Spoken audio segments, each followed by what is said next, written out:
Lace Flowers, a short story by Krista Schade, read by the author. Stacey McGregor had 3 things on her mind right now. Number 1, getting April's costume finished in time for the Christmas pageant. Number 2, getting the tyre on the wonky gardening wheelbarrow fixed, finally. And number 3, never getting caught. The first 2 had taken a ridiculous amount of time from her in the past weeks and occupied precious space in her already overcrowded, jumbled cortex. But if she ignored number 3 for too much longer, it would all be for nothing. Her whole smiley, suburban, perfect from the outside life would come crashing down around her with the force of a nuclear bomb if she didn't know how to head off her blackmailer fast. According to the increasingly urgent text message, he was rapidly losing patience, and the tight coil of stress in her chest told her she was running out of time. The messages were always short, always using the same basic language. I worked out how you do it. I need to see you. Why won't you answer me? The threats were implied, and Stacey's guilt told her the rest. Her blackmailer may not be articulate, but soon he would ask for something she doubted she could deliver. Or she, Stacey corrected herself, ever the politically correct feminist. The juxtaposition of thoughts made her stop, mid-step, on the way to her craft box stored high in the library. Who had time for semantics? Her hands trembled as she sewed ribbon onto a small cow mask, ready to affix it atop her daughter's golden curls.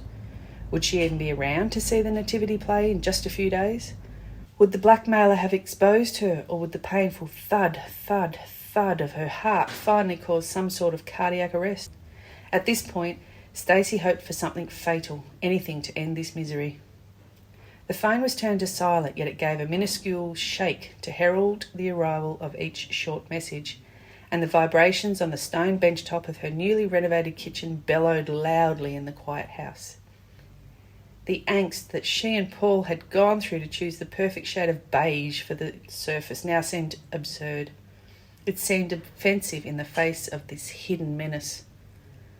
You need to meet me. You need to answer me. I know where you live. The last message caused the bile to rise in Stacey's throat, and she had to run to make it to the sink in time to vomit her coffee and guilt into the drain. The effort left her feeling weak and shaky, and hot tears stung under her eyelids. An aching lump in her throat made it hard to swallow, and the unending thud, thud, thud pounded in her chest and was echoed in her ears. The desperation made it hard to think. What should she do? What could she do? Run away? Turn herself in? End her own life? Until now, she'd been able to deal with the remorse, tell herself she was doing something wrong, so wrong, but for every right reason that existed. The children she met needed her to stand up for them. Of course she waited till the justice system had had their chance. She wasn't a serial killer. But when misplaced evidence or some insane ruling saw guilty perpetrators walk free, she alone stepped in. The children she worked with gave her the information she needed, the information hidden from the public and the news hounds behind the anonymity of the children's court. Armed with the secrets of the children, finding their tormentors was surprisingly easy. She befriended strangers on the bus or sought out the services of a certain accountant, and on 3 occasions had been able to build a relationship to the point when delivering home-baked treats was a sign of friendship. The toxins carefully nurtured in her garden became her weapon of choice. The perpetrators of unimaginable horror had not once suspected her, nor had she ever been questioned by authorities. Why would anyone suspect a chirpy housewife from a good neighbourhood? Everyone looked past the crumbs of fruit cake or the dregs in the bottle of homemade cordial. In a time of supermarket convenience meals, her gifts were taken with kindness, their sugary flavourings masking the drip, drip, drip of poison being ingested. Her freshly laundered gingham tea towels were her shield. Now, as she clung weakly to the stool and lowered her head to the cool stone surface, she realised the panic and guilt was not for herself. She wasn't sorry for anything she'd done. In fact, if this was to be the end of her campaign, her only remorse was allowing a couple of evil perpetrators slip away. No, her horror at being discovered was the shame she would bring on her husband and child. She had no extended family. They had abandoned her when they chose not to believe her 12-year-old pleas for help. But her own daughter, the baby who had healed over the last part of her damaged heart, would pay for the sins of her mother for her whole life. Sobs replaced the shaking, but through the tears and snot that puddled on the cool stone bench top, her phone gave another violent shudder. She didn't want to read it. She didn't want to do anything but disappear forever, but her hand snaked forward and flipped the device face up. It clattered over, the movement springing the screen to life. "I told you I knew where you lived," the text screamed at her. "I left you something." Stacey's entire body chilled. Her tears evaporated, dried up by the terror of what this meant. With the pace of an octogenarian, she pushed heavily to her feet and nervously moved up the hall towards the front door.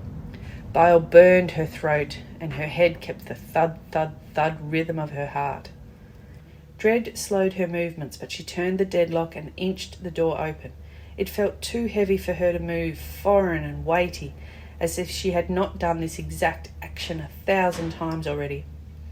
Sunlight flooded the narrow space, and for a moment she stood blinking, feeling exposed and frozen at the same time. Was he watching? Was this the end? She lifted a hand to her feverish forehead and cast a shadow across her own face, allowing her to see a small plant sitting in the middle of the timber deck that cut across the front of her home. Its lacy white flowers sat atop dark green leaves, and it looked so very familiar to the bush she grew at the back of her own garden, down behind the rickety shed. The breeze blew past her as she scanned up and down the street, searching for the one who had invaded her front porch. The neighbourhood was quiet. In the background a dog barked, and traffic crawled past as it always did, and in the absence of threat, Stacey relaxed a little. She gathered up the plant in its scuffed black pot and began to withdraw into the house, before she noticed a piece of paper fold tightly and left under the pot. She snatched it before the breeze could steal it away. At the kitchen bench she unfolded the page, lined and with one ragged edge as if it had been torn from a book. It had been folded upon itself many times and meticulously smoothed down, so that when she opened it, it sat up, proud from the bench surface.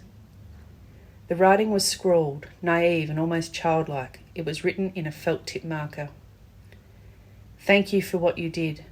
They didn't believe me, but you did." The note was signed with a row of X's. A kiss from a child, a sign from a damaged child so very much like herself. Not a threat from a blackmailer, but a gift of gratitude from one not able to seek revenge for themselves. Stacey looked at the plant in the pot on the stool beside her, and without pausing to second-guess herself, she picked up a phone and tapped out a single message, pressing send as soon as she was done. "This plant is yours. I will put it back out the front. If you want it, it is yours." When Stacey's husband arrived home later that day with their laughing daughter in tow, he made no mention of a flower pot blocking the front door, and Stacey knew. She snuggled into the sofa with her daughter and allowed the excited tales from the child's day to wash over her.